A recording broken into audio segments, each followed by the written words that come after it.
정령. 지니를 아시나요? 아름답고 배시기 반사회적 인격장애요, 할머니.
Copyright disclaimer under Section 107 of the Copyright Act 1976. Allowance is made for fair use for purposes such as criticism, comment, news reporting, scholarship, and research.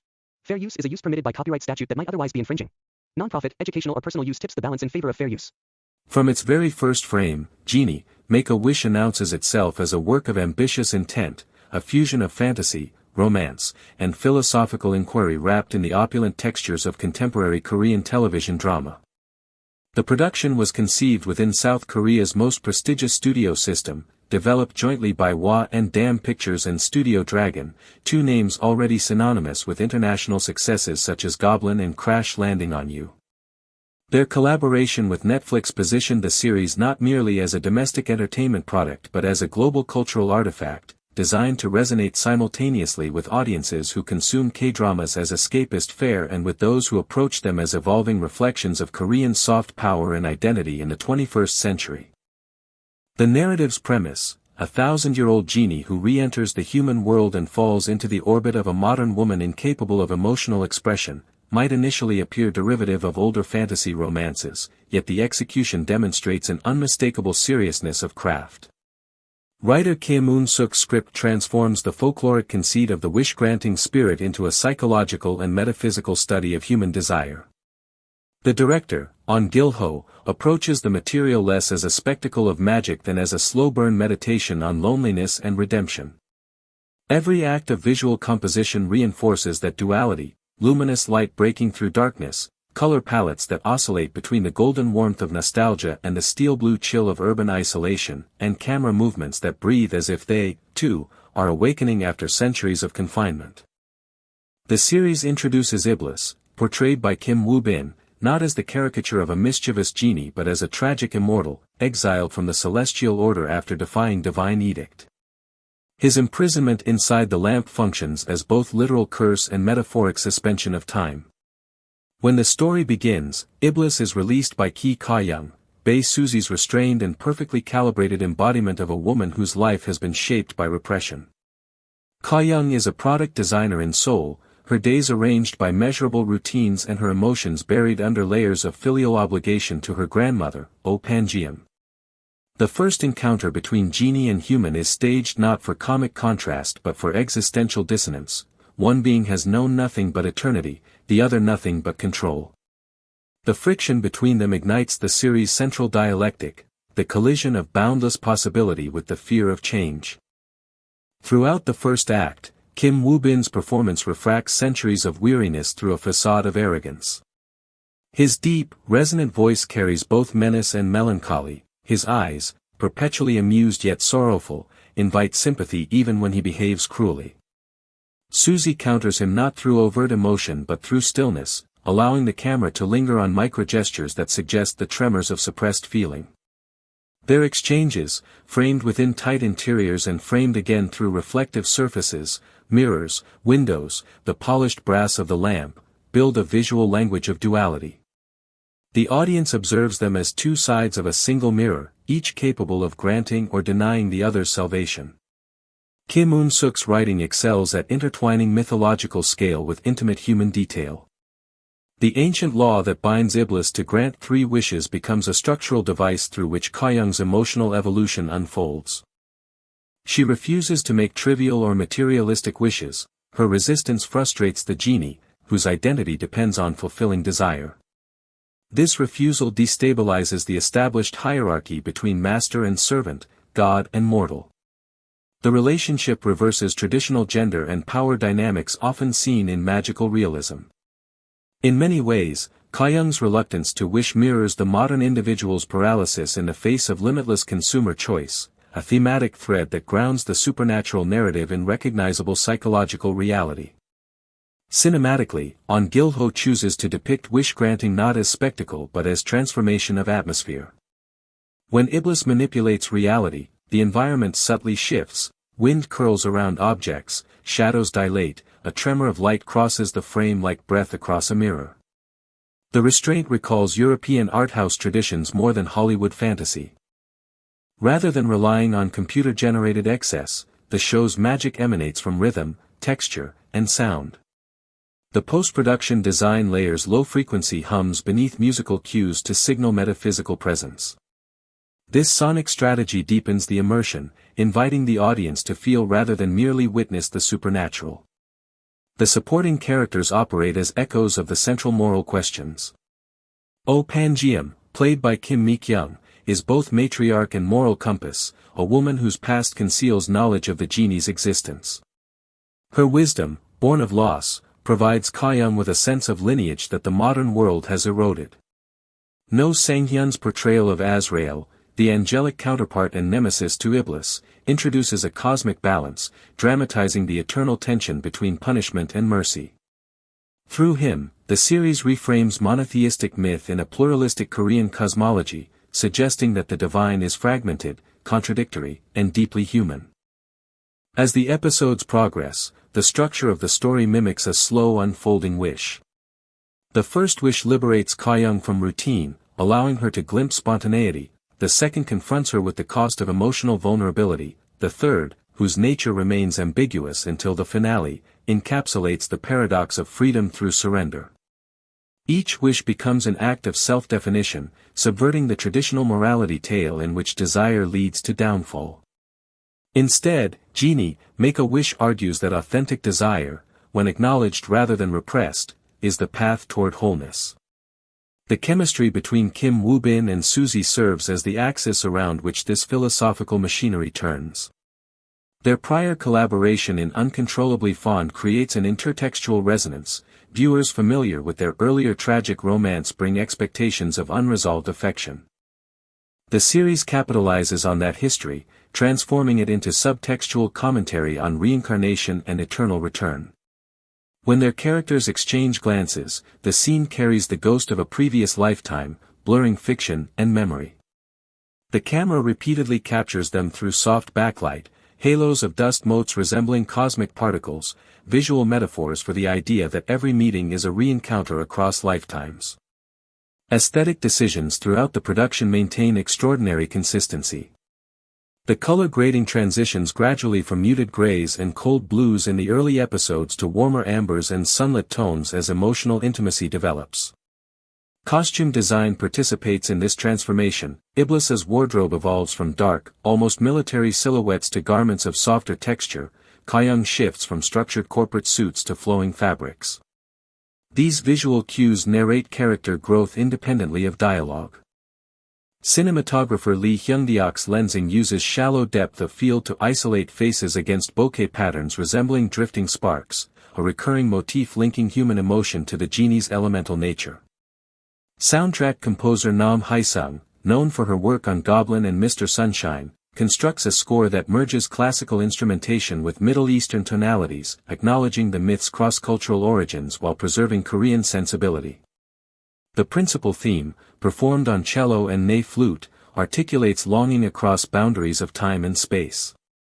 Each musical recurrence marks a threshold moment, when Kyoung begins to feel empathy, when Iblis recalls his forgotten humanity, when the moral boundaries between them dissolve. The refrain, titled Breath of the Lamp, becomes an auditory signature for transformation, the sound of eternity inhaling the mortal world. At its intellectual core, the drama interrogates the nature of wish-making as an ethical act. To wish is to impose will upon reality, to grant a wish is to assume godlike responsibility.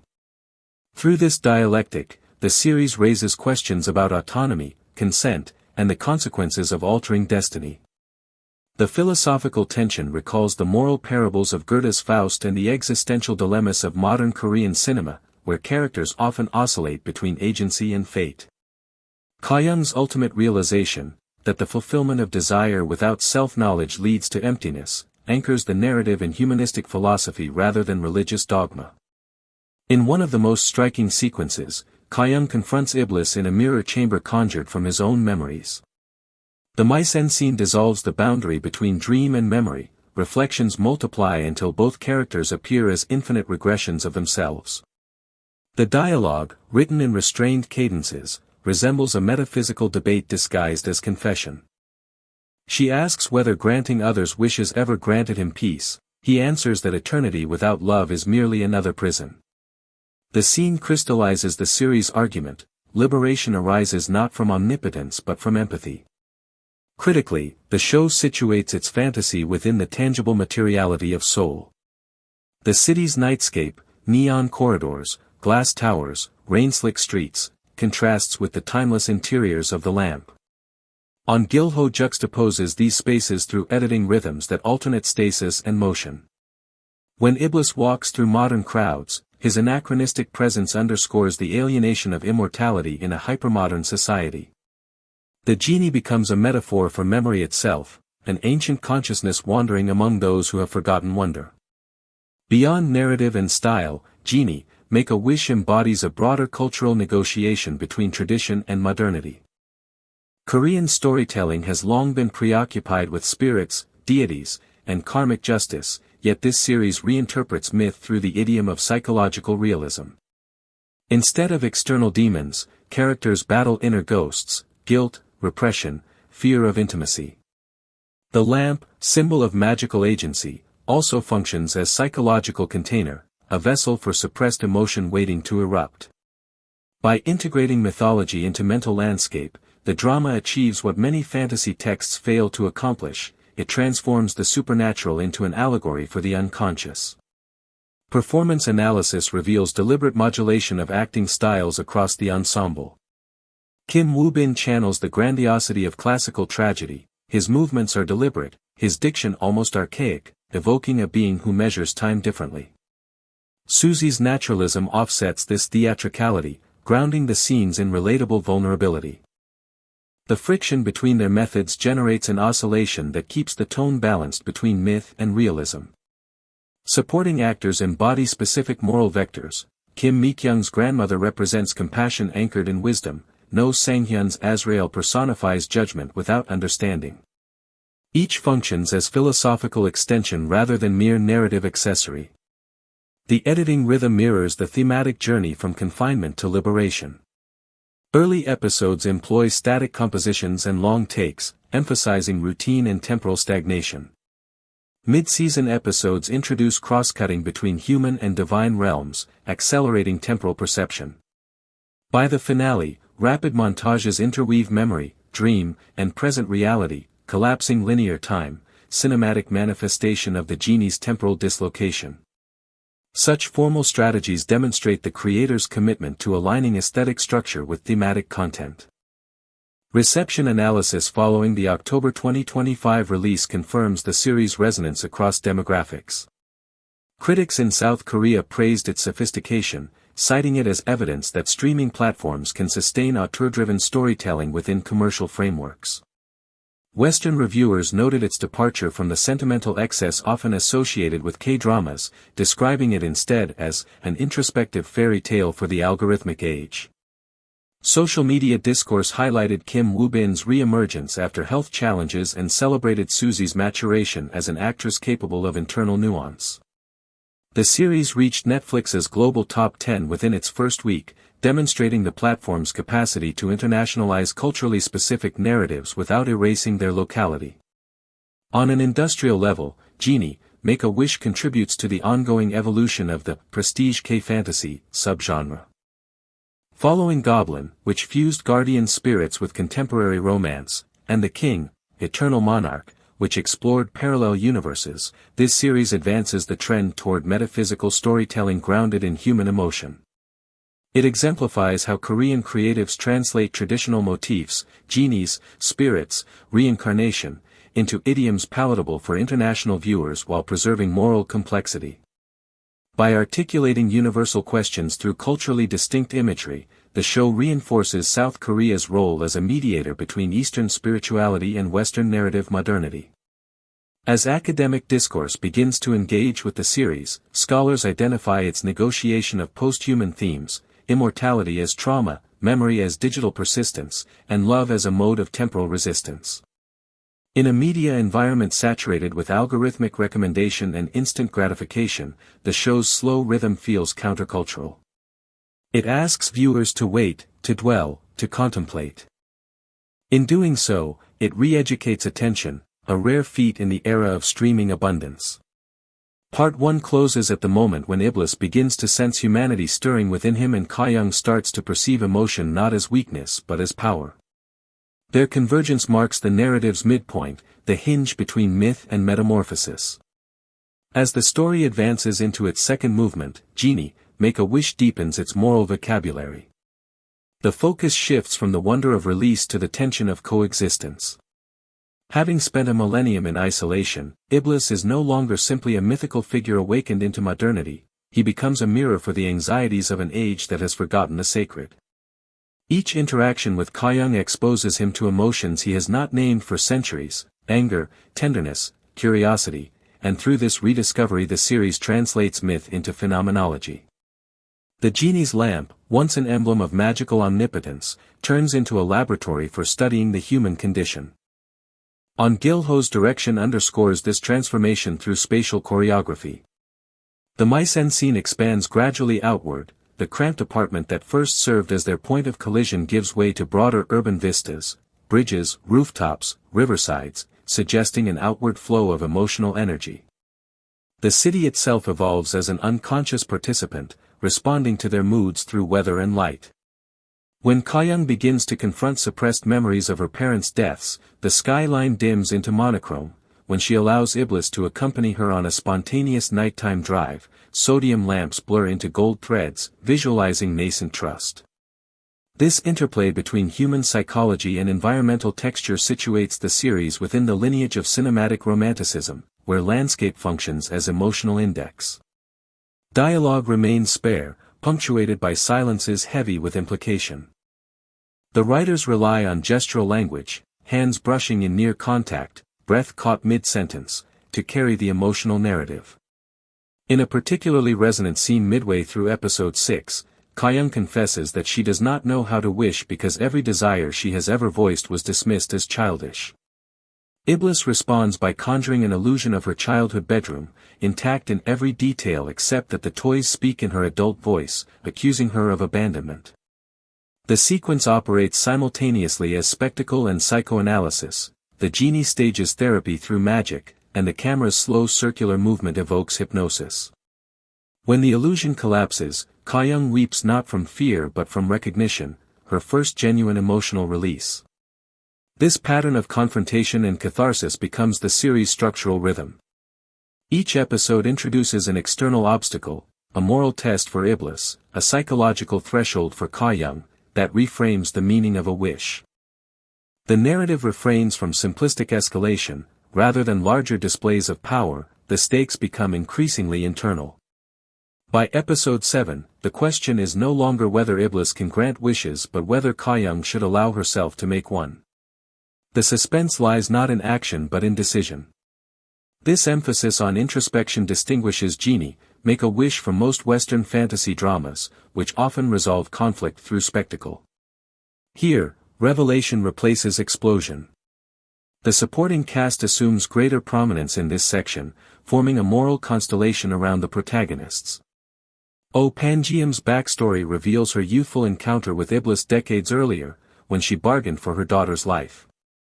The revelation recasts her earlier sternness as guilt management, her authority as penance. Kim Mi-kyung portrays the grandmother with quiet gravitas, her face etched by the knowledge that every miracle exacts a price. In a contrasting register, Ko Kyu-pil's Sod, half trickster, half caretaker, embodies comic relief yet operates as the genie's conscience. His shape-shifting between human and feline forms externalizes the liminality of morality, neither pure good nor evil, merely adaptive. These characters anchor the metaphysical debates in human experience, ensuring that the series never drifts into abstraction. Cinematographer Lee Hyung-deok intensifies the interplay of light and shadow as a narrative language. Reflections of fire, candles, lamps, neon signs, proliferate throughout mid-season episodes, establishing a motif of illumination as both blessing and curse. When Iblis grants a small wish for a stranger, the act is filmed through a glass pane fogged with condensation, the image trembling as if the moral universe itself resists clarity. This aesthetic approach communicates ethical ambiguity more effectively than exposition could. The series' temporal structure also evolves. Flashbacks to Iblis's pre-exile life appear in fragmented sequences reminiscent of ancient mosaics, brief glimpses of desert landscapes, temples, and celestial councils rendered in desaturated tones. These fragments function less as historical reconstruction than as memory's residue. By refusing linear backstory, the narrative positions Iblis as an unreliable narrator of his own myth, inviting viewers to question the official version of divine justice. His banishment, we learn, may not have been rebellion but compassion, a refusal to destroy humankind despite divine command. This revisionist mythology reframes the genie archetype as ethical dissident rather than trickster, aligning him with tragic heroes from Prometheus to Milton's Lucifer, yet infusing the trope with modern empathy. In the intimate domestic sphere, Kyoung's relationship with her grandmother deteriorates as truth surfaces. Generational conflict becomes a secondary axis of meaning, tradition versus autonomy, inherited guilt versus self-authored redemption. When Kyoung accuses Pangeum of manipulating her life through superstition, the confrontation is shot in a single unbroken take lasting nearly 6 minutes. The camera circles them in slow orbit, compressing space until the air seems to vibrate. No supernatural effects accompany this quarrel, yet its emotional intensity eclipses any act of magic. The sequence demonstrates the series' core argument that the most terrifying miracles are human emotions laid bare. Episode 8 marks a turning point where Iblis experiences genuine vulnerability. A moment of reckless compassion, he intervenes to save a dying child without consent, violates the cosmic contract that governs his existence. Azrael, the celestial enforcer, appears to remind him that benevolence outside law is blasphemy. Their confrontation unfolds in a space between worlds rendered as a shifting mosaic of stars and ruins. The dialogue's theological density, phrases like, "mercy breeds rebellion," and "time is the wound God hides," places the series within philosophical fantasy rather than simple romance. Kim Woo-bin's restrained anguish communicates centuries of moral fatigue. No Sang-hyun's serene cruelty embodies institutional authority devoid of compassion. The clash ends not with victory but with exile renewed. Iblis's powers weaken, his immortality begins to decay, and the lamp's glow fades. Deprived of omnipotence, Iblis becomes, for the first time, human. The narrative's tone shifts accordingly. Visual effects recede, natural light dominates. The genie's first encounter with physical pain, a cut on his hand, becomes emblematic of incarnation. Kim Woo-bin renders this moment with near-religious gravity. He stares at the blood bead as if witnessing creation in reverse. The sequence echoes theological motifs from Gnostic myth to modern existentialism. To suffer is to know oneself real. In parallel, Kyoung begins to taste the addictive danger of power. Out of desperation to save Iblis, she contemplates her first true wish, an act that could restore him but doom her soul. The ethical tables have turned, the mortal assumes divine burden. Ahn Gil-ho structures these moral inversions through mirrored compositions. Scenes earlier dominated by Iblis's presence now center Kyoung. In episode 9, the camera follows her through labyrinthine streets drenched in rain, recalling Iblis's earlier wanderings. Sound design amplifies her heartbeat until it merges with thunder, dissolving boundaries between inner turmoil and natural phenomena. The series thus articulates a cinematic equivalent of empathy.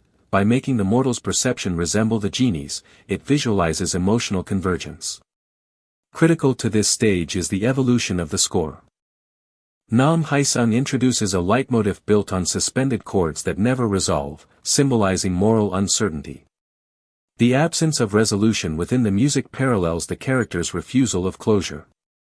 When Kyoung whispers her first wish, not for wealth or love but for time enough to understand, the motif modulates into major key, only to dissolve into silence. The gesture signifies both triumph and tragedy. Understanding demands the surrender of certainty. Midway through the final act, the narrative expands temporally. Dreams and memories overlap, the boundary between wish and reality blurs. The editing adopts associative logic rather than chronology, anticipating the eventual metaphysical collapse of time itself. Viewers are invited to inhabit the genie's perception, nonlinear, simultaneous, recursive. In one montage, Ka-young walks through her apartment while past and future versions of herself occupy the same frame, each performing different emotional tasks. One cleans, one weeps, one smiles faintly at nothing. The technique, achieved through meticulous compositing rather than digital trickery, conveys the series' recurring insight that emotional growth is never sequential but cyclical. Academic analysis of these formal decisions reveals an underlying philosophy of temporality. By dissolving chronological boundaries, Genie, Make-A-Wish rejects Western teleology of progress in favor of an Eastern conception of recurrence. The character's development is not a linear ascent toward enlightenment but a spiral returning perpetually to the same moral crossroads until compassion finally breaks the cycle. In this sense, the show aligns with Buddhist and Confucian cosmologies while integrating the Christian allegory of redemption, an intercultural synthesis characteristic of Korean spirituality.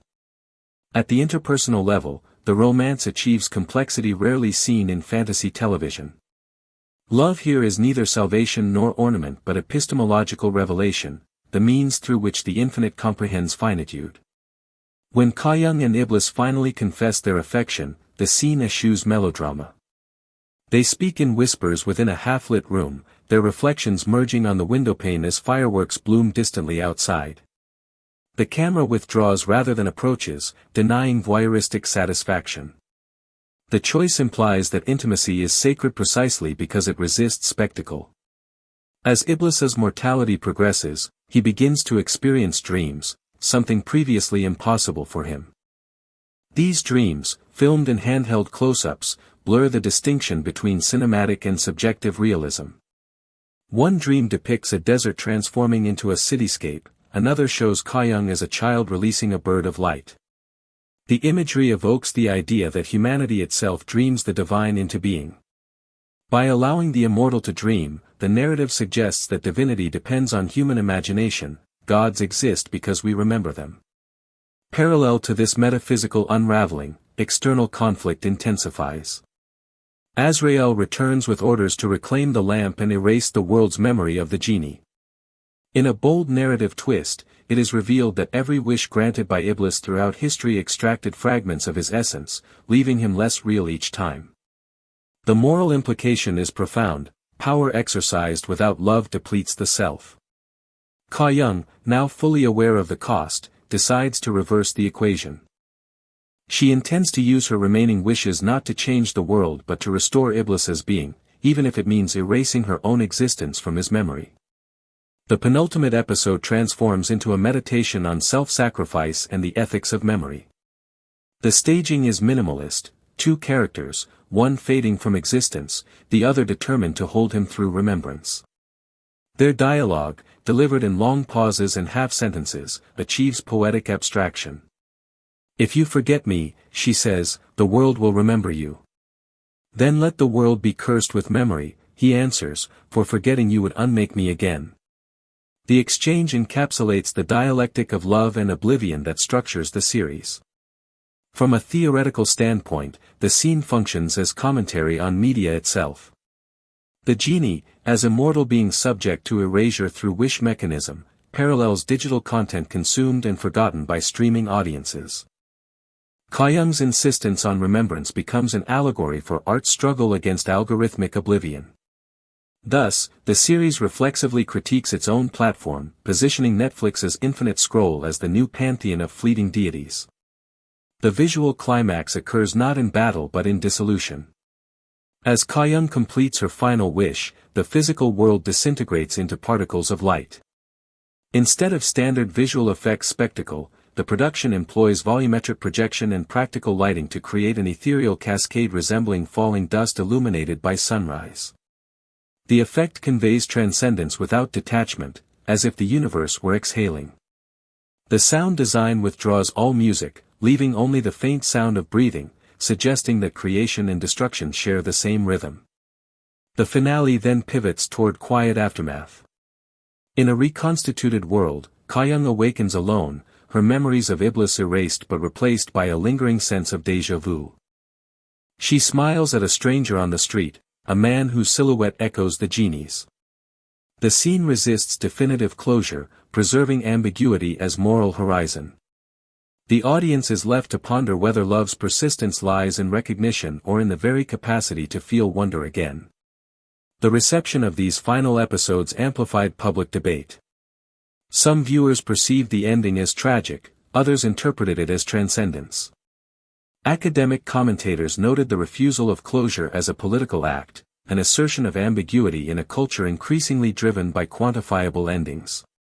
By denying conclusive reward or punishment, the series restores moral complexity to a genre often simplified for mass consumption. On a meta level, the show's production design and narrative strategies collectively articulate a philosophy of storytelling. Magic functions not as escapism but as epistemology, a way of knowing through wonder. The genie's lamp, the show insists, is not an external artifact but the imagination itself, every human being's capacity to envision otherwise.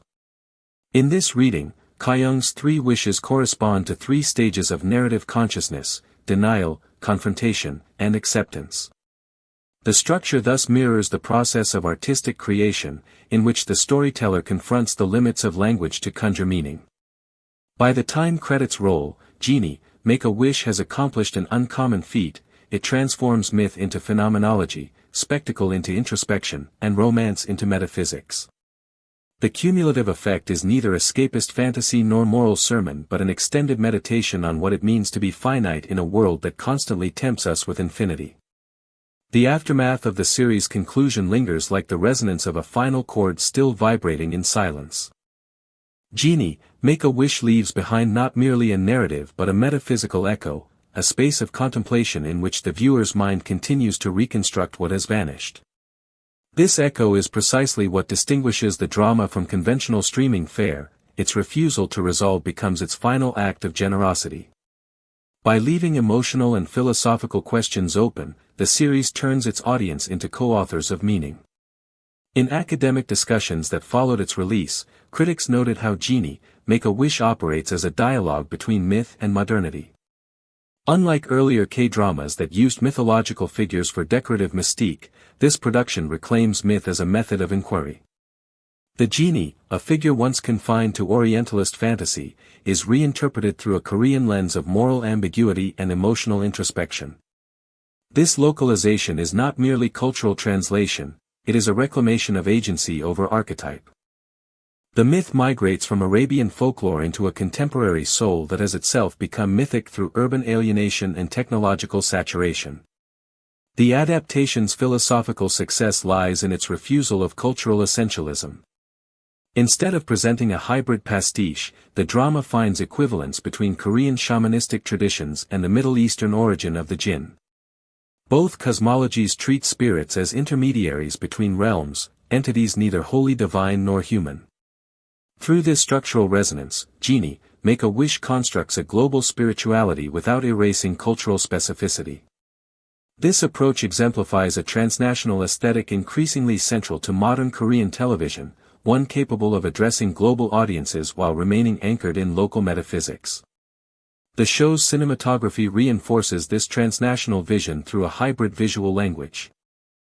Night scenes glow with neon reminiscent of cyberpunk Tokyo, while daylight exteriors draw from the minimalism of European art cinema. Yet every frame bears a distinctly Korean emotional rhythm, melancholic patience, restraint before confession, the eloquence of silence. This synthesis of stylistic vocabularies embodies the postmodern condition of cultural multiplicity without succumbing to fragmentation.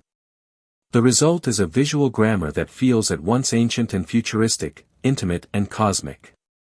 The color palette evolves across the series to mirror thematic transformation.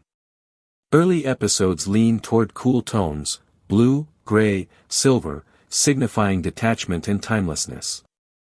As emotional warmth develops between Iblis and Ka-young, warm amber gradually invades the frame, culminating in the gold-white iridescence of the finale.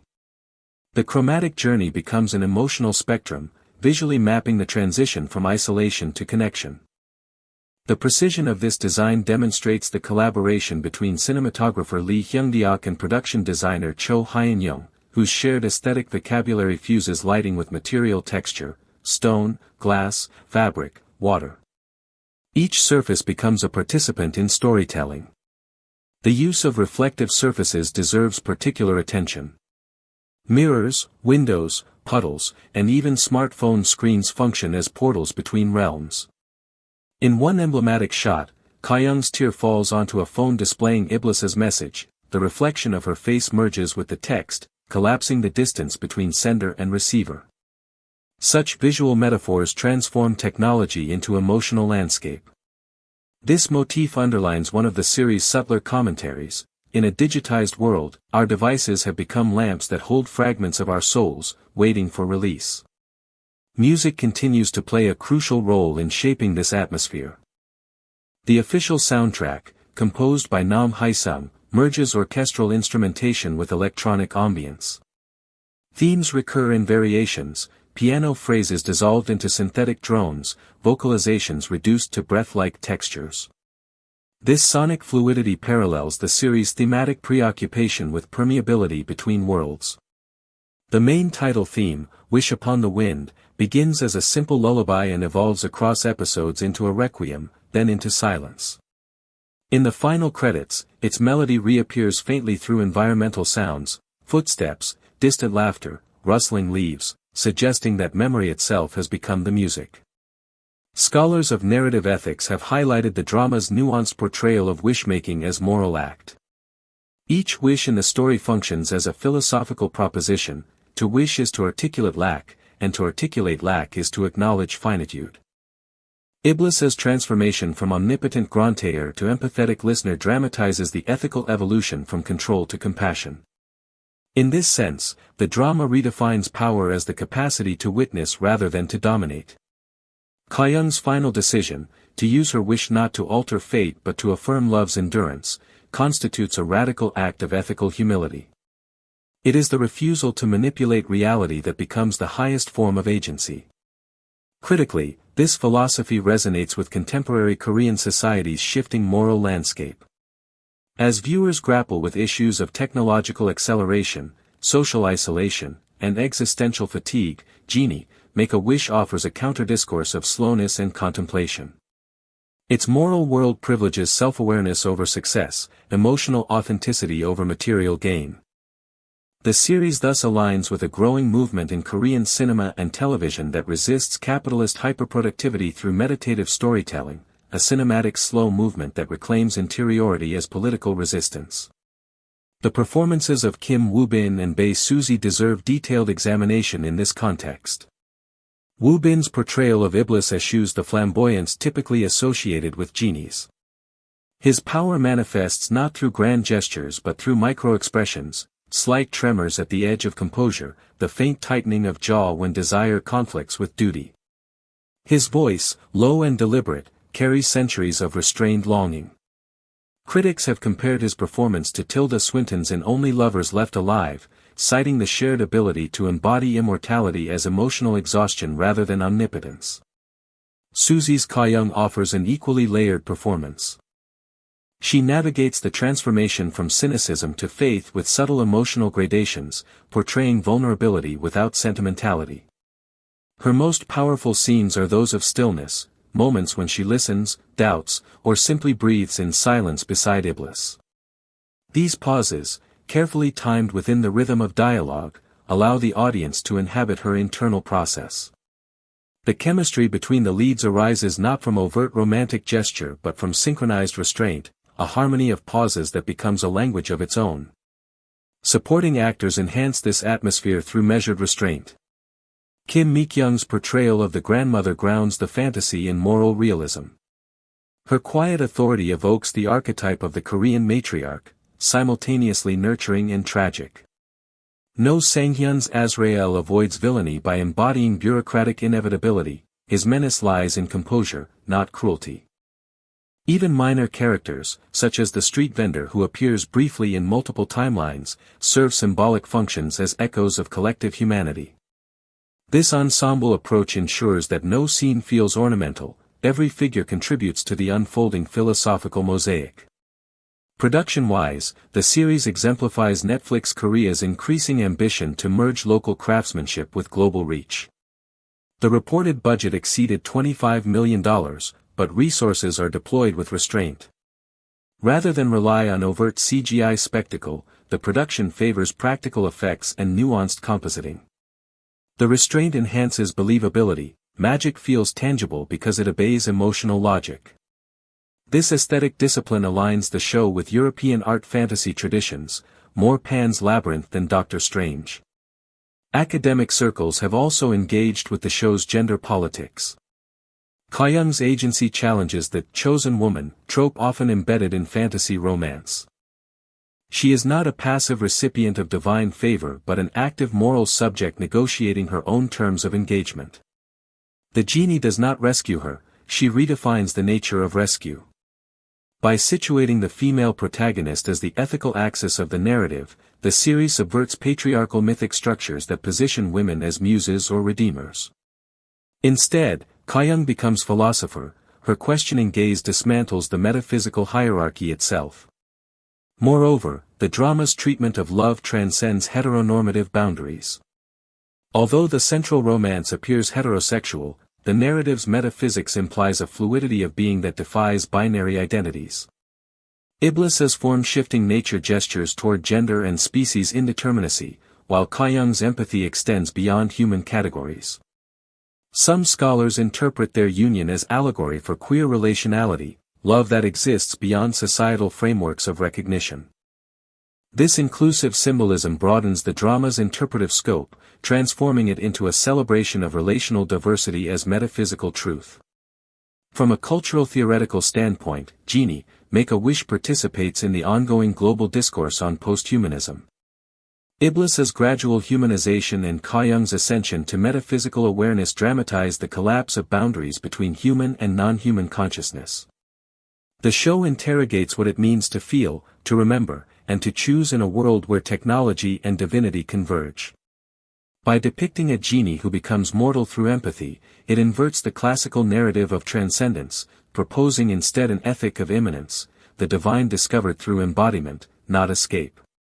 The visual motifs reinforce this post-human ethic. The repeated imagery of hands, reaching, touching, releasing, serves as visual shorthand for relational ontology. Each touch reconfigures the moral universe, transforming isolation into network. The final scene's subtle gesture, Kyoung brushing past the stranger who may be Iblis, completes this motif. Contact, not conquest, becomes the medium of meaning. Reception data after release confirmed the series' resonance across demographics.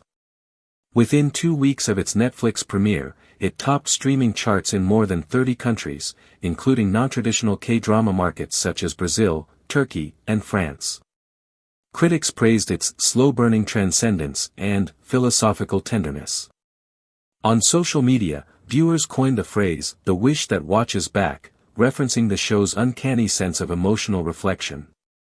Academic symposiums in Seoul, Los Angeles, and Paris devoted panels to its thematic innovation and visual poetics. The show's success also revitalized interest in fantasy as an intellectual genre. For years, mainstream television associated fantasy with escapism. Genie, Make-A-Wish redefined the genre as vehicle for ethical exploration. Its narrative demonstrates that fantasy can function as phenomenology, mapping how we perceive the sacred within the everyday. The lamp, the wish, the fading immortal, these are metaphors for perception itself. By staging metaphysical dilemmas through emotional intimacy, the series accomplishes what philosopher Paul Ricoeur described as the hermeneutics of imagination, the act of understanding reality through stories that transcend it. Critics often highlight the drama's intertextual lineage.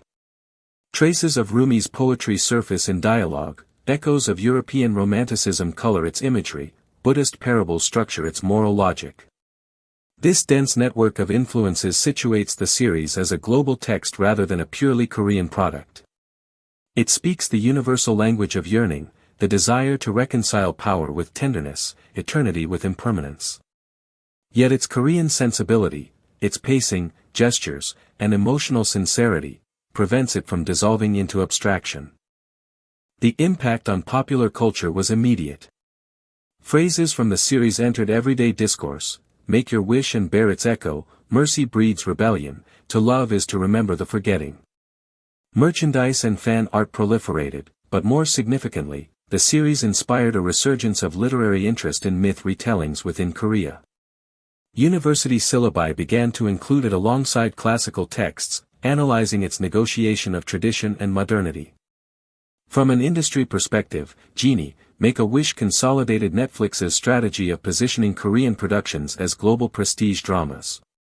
The company's confidence in high-concept yet emotionally sophisticated storytelling proved prescient. By blending visual spectacle with philosophical depth, the show attracted both mass audiences and critical acclaim, a rare dual success. Its release strategy also reflected changing consumption habits. Episodes dropped weekly rather than all at once, encouraging communal speculation and emotional digestion. What truly endures, however, is not its marketing triumph but its emotional residue.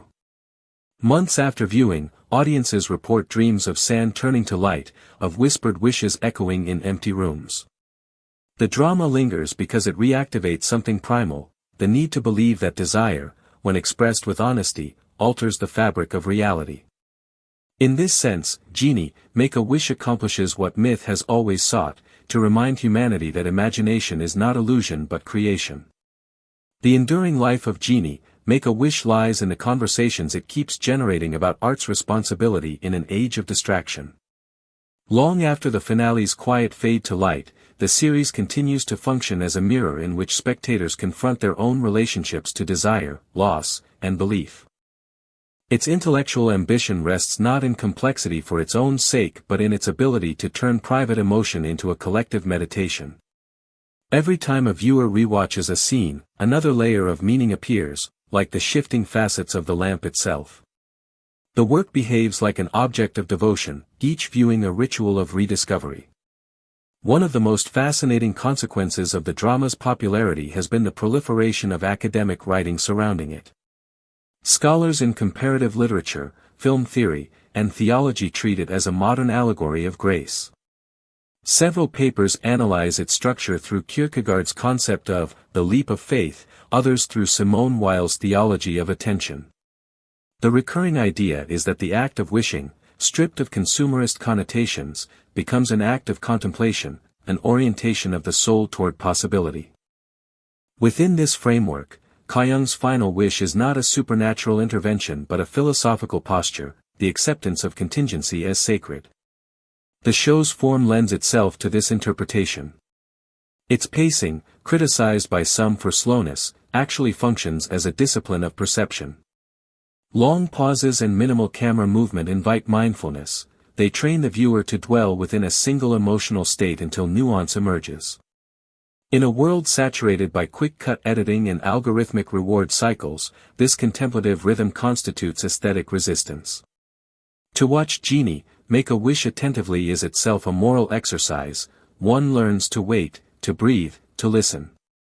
This slowness is underscored by the production's deliberate soundscape. Ambient noise, wind brushing curtains, the hum of city electricity, the faint ticking of a clock, often occupies the oral foreground where one might expect dialogue. Such details establish the world as a living organism rather than backdrop. Sound becomes the bridge between realms, carrying the faint pulse of the divine through everyday life. The absence of musical underscoring in crucial moments amplifies emotional realism. Silence, rather than orchestration, becomes the music of truth. From a semiotic perspective, the drama's central objects, lamp, light, mirror, operate as a triad of signifiers that continually transform. The lamp initially signifies imprisonment, later becomes a vessel of communion, and finally dissolves into metaphor for consciousness itself. Light begins as spectacle but ends as understanding, the mirror begins as reflection but becomes revelation. This fluidity of meaning reflects the series' overall refusal of fixity. Every symbol remains open, reminding the viewer that interpretation, like wishing, is a creative act. The impact on the careers of its principal artists cannot be overstated. For Kim Woo-bin, Genie, Make-A-Wish marked a full maturation after years of being cast as charismatic antiheroes. His embodiment of restrained transcendence redefined his screen persona, establishing him as an actor capable of philosophical gravitas. Bae Suzy's performance similarly expanded her artistic range. Critics lauded her command of emotional minimalism, noting how she carried entire scenes through microgestures rather than overt expression. Their collaboration has since been cited in acting workshops as a study in mutual attunement, a demonstration that chemistry arises from listening as much as from declaration. On the industrial front, the show's success influenced production strategies across the Korean drama ecosystem. Studios began investing in original fantasy concepts that emphasize character interiority over spectacle. Streaming platforms recognized the appetite for quiet grandeur, stories that blend metaphysical wonder with human vulnerability. Within a year of release, several projects cited Genie, Make-A-Wish as a benchmark for tone and pacing, signaling a shift in the global understanding of what Korean television could achieve. Culturally, the drama tapped into a collective emotional register shaped by years of global uncertainty. Audiences emerging from pandemic-era isolation found in its narrative a meditation on connection after confinement. The Genie's release from the lamp echoed society's tentative re-entry into shared spaces. Kyoung's fear of wishing mirrored the anxiety of hoping again. The series thus functioned as allegory for healing on a planetary scale, offering solace without sentimentality. Its message, that empathy constitutes the truest form of power, resonated precisely because it felt earned through suffering. The academic community continues to mine its layers of symbolism. Some interpret the genie as a figure of artistic creation itself, immortal imagination yearning for incarnation. The lamp, then, becomes the medium through which creativity is both contained and liberated. Kyoung, the human collaborator, embodies the audience or the critic, the one who must articulate desire for art to come alive. From this angle, the drama becomes meta-cinema, a story about the conditions that make storytelling possible. Others locate its philosophical roots in process theology, viewing the divine not as static perfection but as evolving relationship. Iblis's journey from omnipotence to vulnerability mirrors the theological notion that God, too, becomes through love. This radical interpretation transforms the series into a meditation on divinity's dependence on humanity, a theme increasingly relevant in post-secular thought. Whether or not the creators intended such depth, the text supports it through the precision of its ambiguity. The visual language of the final episodes continues to attract analysis. Scholars note the resemblance between its dissolving light patterns and the aesthetic of Eastern ink painting, where blankness carries as much weight as line. The visual fade into near white at the conclusion is not erasure but revelation, it enacts the Buddhist notion of sunyata, the fullness of emptiness. Through purely cinematic means, exposure, diffusion, stillness, the series performs philosophical insight. Reception abroad further illuminates its significance. Western critics, accustomed to narrative closure, often describe the ending as hauntingly incomplete. Yet precisely this incompleteness opened the door to broader discourse about the limits of Western narrative expectations. Viewers from cultures steeped in cyclical temporality, by contrast, found the conclusion deeply satisfying. The divergence of interpretation became itself a global conversation about aesthetics of uncertainty. In this way, Genie, Make-A-Wish served as cultural bridge, encouraging dialogue about how stories teach us to experience time. The production's afterlife includes academic conferences, fan essays, and even museum installations that reinterpret its imagery. One notable exhibition in Seoul projected scenes of falling light across mirrored walls, allowing visitors to walk inside the dissolving finale. Participants described the experience as entering a wish. Such cross-disciplinary engagements testify to the drama's transformation from entertainment into contemporary myth. From a historical perspective, the show occupies a turning point in the evolution of Korean television aesthetics. The 2010s had been dominated by melodramas and thrillers rooted in social realism. The mid-2020s saw a move toward speculative introspection. Genie, Make-A-Wish synthesized both trends, merging the emotive intensity of classic melodrama with the intellectual daring of art cinema. Its influence can already be traced in subsequent productions that treat genre as philosophical playground rather than formula. In the realm of pedagogy, professors of film and media now use the series as a case study for integrated storytelling. Workshops examine how script, performance, lighting, and sound design coalesce to articulate theme without overt exposition. Students analyze the rhythm of editing as moral rhetoric, learning that pacing itself can express ethics. The drama's craftsmanship has become a model for narrative economy. Every frame justifies its existence by advancing emotional truth. Critically, Genie, Make-A-Wish also invites reconsideration of spectatorship. By emphasizing internal states over external action, it requires viewers to become active interpreters rather than passive consumers. This participatory demand has educational implications. It restores respect for the viewer's intelligence. The show assumes that audiences are capable of philosophical reflection, an assumption too rare in contemporary mainstream media. In retrospective interviews, the creative team described their guiding principle as tender gravity.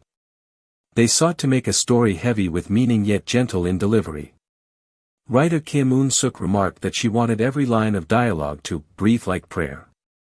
Director Ahn Gil-ho explained his decision to avoid rapid cutting. If we trust the image, it will speak. Their collaboration embodies a faith in cinema's primal capacity for revelation, a belief that form itself can awaken empathy. The long-term cultural footprint of Genie, Make-A-Wish will likely depend on its endurance in collective memory. But even now, less than a year after release, it has achieved the rare status of both critical and popular milestone.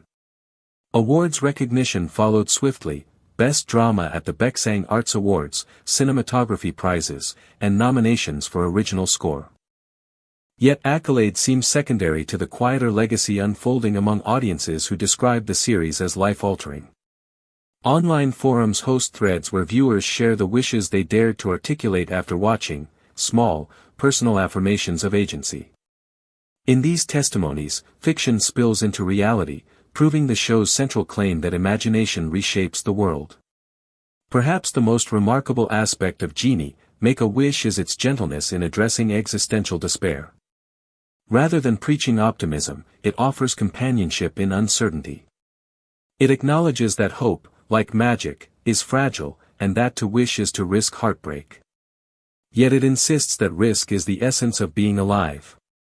This humility differentiates it from grandiose fantasy franchises. Its heroism lies in endurance, not conquest. The final analysis returns us to the opening question: what does it mean to make a wish? Within the architecture of the series, wishing evolves from demand to dialogue, from transaction to transformation.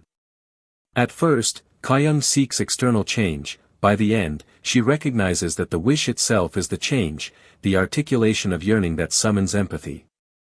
The Genie, once figure of omnipotence, becomes witness to that vulnerability, learning that to grant a wish truly is to share in its uncertainty. The drama closes not with fulfillment but with understanding, a subtler and more enduring form of grace. In an era dominated by spectacle and cynicism, Genie, Make-A-Wish stands as a testament to the power of sincerity. It reclaims fantasy as philosophy and entertainment as meditation. Its lamp, glowing faintly in the collective imagination, reminds viewers that every story is a wish made manifest, light shaped by longing, held briefly before it fades back into the infinite. What makes Genie, Make-A-Wish an enduring cinematic experience is its refusal to settle for easy emotional resolutions. Instead of portraying happiness as the end of suffering, it portrays understanding as the transformation of suffering itself. This nuance forms the intellectual backbone of the series and situates it within the long lineage of humanist cinema. The narrative invites its audience to examine not just what they desire but why they desire it, questioning the moral architecture of wish-making itself. In doing so, it becomes a mirror for the age of consumption, where yearning is constantly commodified. The Genie, in this sense, embodies the contradictions of modern existence, boundless potential trapped within the confines of a system that defines value by fulfillment rather than experience. The cinematography underlines this thematic conflict with a palette that oscillates between rich, jewel-toned interiors and pale, desaturated exteriors. The lamp's golden glow, for instance, always contrasts with the cool blue-gray of the world outside, visualizing the tension between fantasy and reality. Each time the Genie appears, the surrounding air seems to shimmer slightly, an almost imperceptible trembling of light that evokes both wonder and melancholy. The director's subtle use of lens flare turns natural illumination into an emotional signature. Light becomes a living character that observes rather than merely illuminates. This visual motif carries through the entire series, culminating in the final sequence where light dissolves everything, suggesting that truth and disappearance are one and the same. Sound design plays an equally crucial role in sculpting the viewer's emotional journey. Unlike most fantasy dramas that rely heavily on orchestral swells, Genie, Make-A-Wish prefers restraint. Its music often begins as ambient tone, so faint it is barely noticed, before blooming into fragile melody. This approach amplifies intimacy, drawing the viewer's attention to small human sounds, the tremor of breath, the rustle of fabric, the hesitant click of a door latch. By magnifying these microacoustics, the series situates magic within the ordinary. It asks the listener to hear beauty in imperfection, to find the divine in the hum of everyday life. Such choices are deeply aligned with the show's philosophical core. Miracles do not break nature's order, they reveal its hidden grace. Another distinctive achievement of the production lies in its narrative pacing. Each episode unfolds like a meditation rather than a plot device.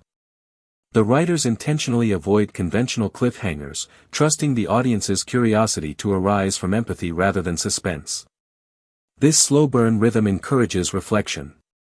Viewers begin to measure time not by external events but by emotional evolution, by the way a gaze lingers, or a silence expands.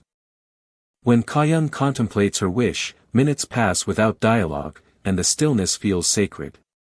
This temporal generosity recalls the aesthetics of directors such as Tarkovsky or Kurita, where duration itself becomes an expression of faith in human consciousness.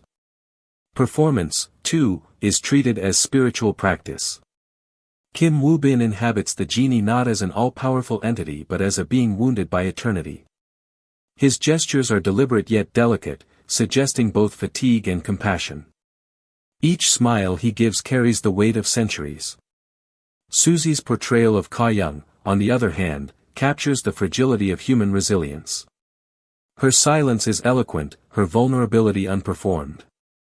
Together, they create a chemistry rooted not in romantic tension but in mutual recognition, the profound intimacy of two beings who finally see each other without masks. Their relationship transcends the boundaries of genre, becoming an allegory for every encounter between self and other, mortal and divine.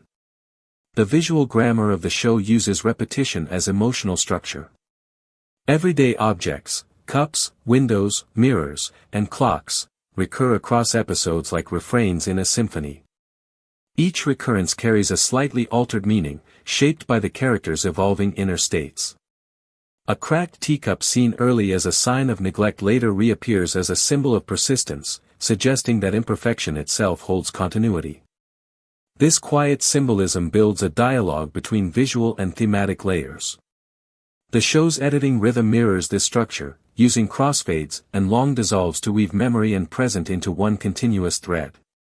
Viewers begin to feel that time in Genie, Make-A-Wish is not linear but circular, an eternal return of longing seeking completion.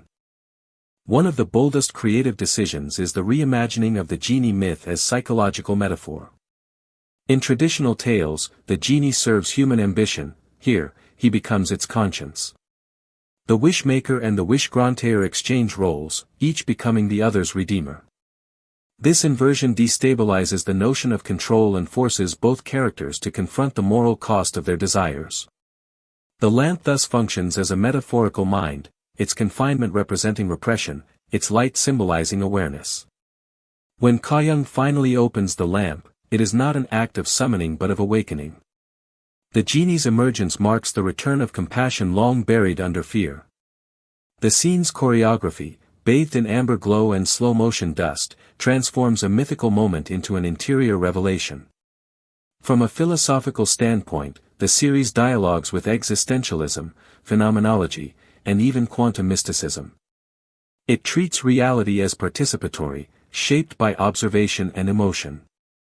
Wishing becomes an act of creative perception, echoing phenomenological notions that consciousness and world co-create one another. The genie's power to alter reality depends on the clarity of Ka-young's intent, paralleling the concept that awareness defines being. In this metaphysical logic, magic is not external force but amplified mindfulness. The series thereby bridges modern science and ancient spirituality, presenting a worldview in which love and attention are the universe's most potent energies. The wardrobe and set design reinforce these ideas through texture and material symbolism. Kyoung's clothing evolves from muted grays to earth tones, mirroring her movement from detachment to integration. The genie's robes, woven with iridescent thread, appear to change color under different lighting, reflecting his shifting moral dimension. Sets blend traditional Korean architecture with contemporary minimalism. Sliding doors, hanging lanterns, and exposed concrete coexist, visually suggesting the coexistence of past and future. The production team's meticulous attention to these tactile details creates a lived-in world where fantasy and realism merge seamlessly. Every frame feels both mythic and domestic, a balance that anchors the supernatural in emotional truth. The drama's global reception also reveals its cross-cultural resonance. Western audiences were drawn to its slow beauty and metaphysical complexity, often comparing it to works like The Little Prince or Eternal Sunshine of the Spotless Mind. Meanwhile, Asian critics appreciated its fidelity to cultural introspection, finding echoes of Taoist and Buddhist wisdom in its narrative restraint. Fans around the world organized online discussions exploring interpretations of each episode, dissecting color motifs and hidden metaphors. The collective conversation became a digital continuation of the story, a communal act of wishing, where interpretation itself became participation. Another layer of richness arises from the show's treatment of memory. Unlike conventional flashbacks, which clarify the past, Genie, Make-A-Wish uses memory as atmosphere. Images from earlier episodes reappear without explanation, blurring temporal boundaries. Sometimes, a past moment is refilmed from a new angle, revealing an unnoticed detail, a trembling hand, a flicker of sadness, that alters its entire meaning. This recursive technique invites viewers to reconsider their own memories, to question the stability of what they recall. The past, like a wish, remains fluid and alive, shaped by present emotion. Even the secondary characters serve philosophical functions rather than purely narrative ones. The neighbor who tends a garden, the child who asks impossible questions, the old woman who refuses to make a wish, all operate as facets of the central theme. They embody alternative ways of confronting desire, acceptance, curiosity, renunciation.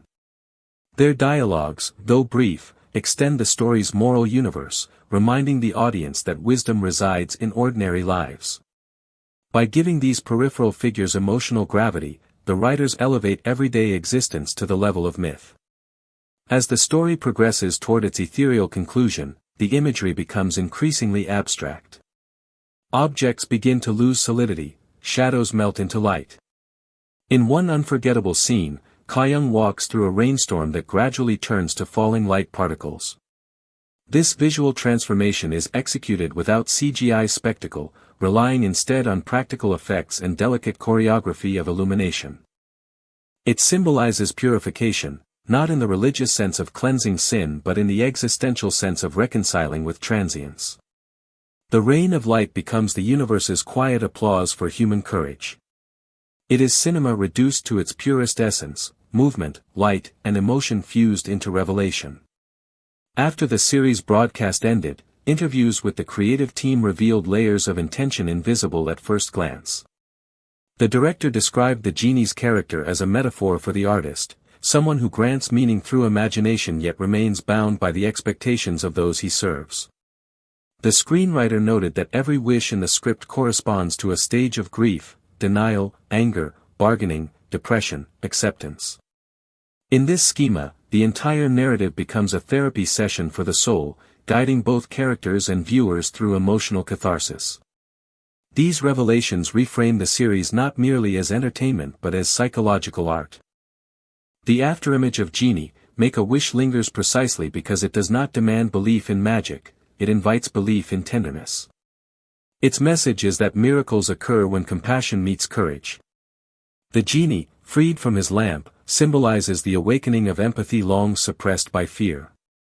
Kyoung's wish is not for wealth, love, or fame, but for the strength to keep wishing, for the capacity to hope again after loss. This final act transforms the narrative from fantasy into prayer. The light that envelopes them in the final shot is not divine reward but the illumination of understanding, the recognition that life's fragility is itself sacred. The more one examines Genie, Make a Wish, the clearer it becomes that its real magic lies in its craftsmanship. Every artistic department, cinematography, costume, lighting, sound, even color grading, operates not as an accessory to the script but as a form of storytelling in itself. The cinematography, supervised by director of photography Lee Mo-gi, employs a philosophy of patience. Each frame feels carefully composed, as though the camera itself were meditating alongside the characters. The use of natural light is particularly noteworthy. In scenes set indoors, sunlight often filters through sheer curtains, breaking into soft shards that dance across the characters' faces. This creates an impression that the world is alive with invisible presences, subtly implying that the divine watches through the simplest beams of light. The interplay of brightness and shadow becomes a dialectic between the known and the hidden, mirroring the genie's dual nature, both manifest and mysterious. What distinguishes this visual strategy from conventional fantasy is its quiet realism. There are no dazzling CGI explosions or overly stylized camera movements. Instead, the production embraces limitation as a poetic device. When the genie uses his power, the effect is rendered through minute distortions, a flicker in the air, a shift in the color temperature, a brief distortion in sound. These understated effects demand active participation from the viewer, requiring them to look closely, to listen carefully, to believe through observation rather than spectacle. It is in these subtle gestures that the show's maturity reveals itself. The supernatural is no longer a separate realm, it exists within the folds of perception. The color design deepens this relationship between visual and emotional texture. Each episode carries its own dominant tone, warm ambers for nostalgia, cool blues for introspection, muted greens for reconciliation. The gradual transition of palette from saturated to monochromatic parallels the narrative's philosophical trajectory, from the intoxication of desire to the stillness of enlightenment. There is an intentional fatigue in the later episodes, a visual weariness that mirrors the character's spiritual exhaustion. By the finale, when the light dissolves everything into white, it feels both like a cleansing and a disappearance. The world does not end in darkness but in blinding clarity, suggesting that enlightenment may require the surrender of form. Music, too, serves as silent narration. Composer Lim Jae-han's score oscillates between minimalist piano motifs and ambient synth harmonies that seem to hover just beyond the range of human hearing. The result is an auditory equivalent of memory, sounds that feel familiar yet unreachable. The score avoids emotional manipulation, instead, it acts as a guide, leading the audience into the interior landscapes of the characters. When the genie speaks of his centuries of solitude, a single note lingers unresolved, vibrating like an unanswered question. When Ka-young hesitates before making her wish, the music fades entirely, allowing the ambient hum of the world to take over. Silence becomes part of the composition. It's a courageous choice in an industry accustomed to overscoring emotion, and it elevates the show to the level of cinematic poetry. Psychologically, the relationship between Ka-young and the genie represents an intricate study of empathy as transformation. Ka-young's journey from fear to faith reflects the human struggle to reclaim innocence in a world hardened by skepticism. The genie, in contrast, embodies the exhaustion of omnipotence, the spiritual fatigue that comes from knowing too much and feeling too deeply. Their dialogues often read like Socratic exchanges, where each line of conversation dismantles illusion and rebuilds understanding. When Ka-young asks why he grants wishes if he no longer believes in them, his answer, because belief is contagious, encapsulates the series' entire emotional logic. Love, in this universe, is not an emotion but a form of knowledge, an awareness of another's fragility. The directing style reinforces this intellectual intimacy. Rather than relying on shot-reverse shot structures typical of dialogue scenes, Ahn Gil-ho frequently keeps both characters within the same frame. This compositional choice visually expresses their growing unity. The viewer watches them inhabit the same space, breathe the same light, and share silence as eloquently as speech. Such framing resists the fragmentation of modern visual culture, insisting instead on togetherness. When the camera finally isolates one of them, often in moments of pain or misunderstanding, the separation feels visceral, like a loss. The audience has been trained to feel wholeness as natural and disconnection as tragedy. The writing itself is deeply layered.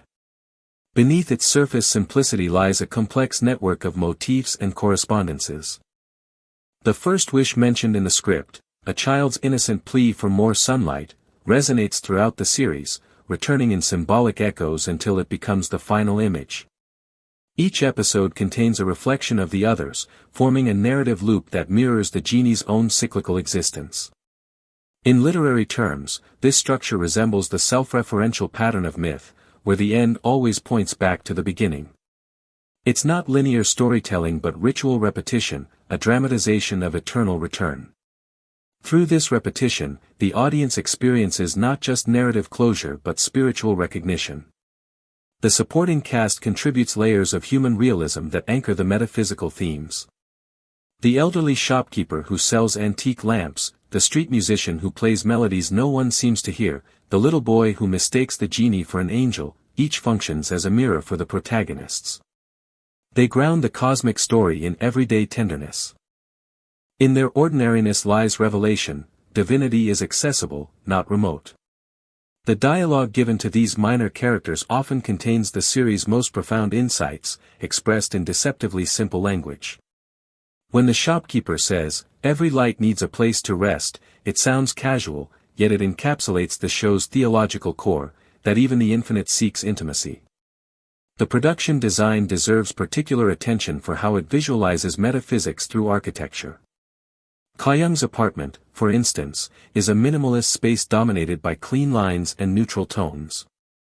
Yet as the series progresses, subtle changes occur, new shadows appear, the furniture shifts slightly, a door creaks open to reveal an unfamiliar corridor.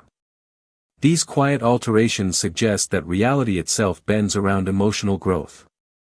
The genie's lamp, designed by artisans using traditional metalworking techniques, is not ornate but understated, marked by patterns that resemble fingerprints. This design choice literalizes the idea that the divine bears the trace of the human. Each texture, each reflection on its surface, carries symbolic weight. The editing rhythm throughout the show demonstrates mastery of temporal modulation. Cuts are infrequent, allowing scenes to breathe, yet when they occur, they arrive with precision, not to create shock, but to signal internal shift. The editors use dissolves as psychological bridges, allowing the viewer to drift between memories and moments without disruption. The cumulative effect is hypnotic. Time seems elastic, stretched by longing and compressed by revelation. In one stunning sequence, the camera lingers on the genie's face as he listens to the sound of human laughter for the first time in centuries. The shot lasts nearly a full minute, unbroken, daring the audience to experience eternity in real time. It is cinema as meditation. Culturally, the drama's influence extended far beyond the realm of entertainment. Its portrayal of quiet spirituality struck a chord in an era dominated by noise. Critics observed that it restored a sense of dignity to introspection. In South Korea, universities hosted symposiums discussing its theological implications.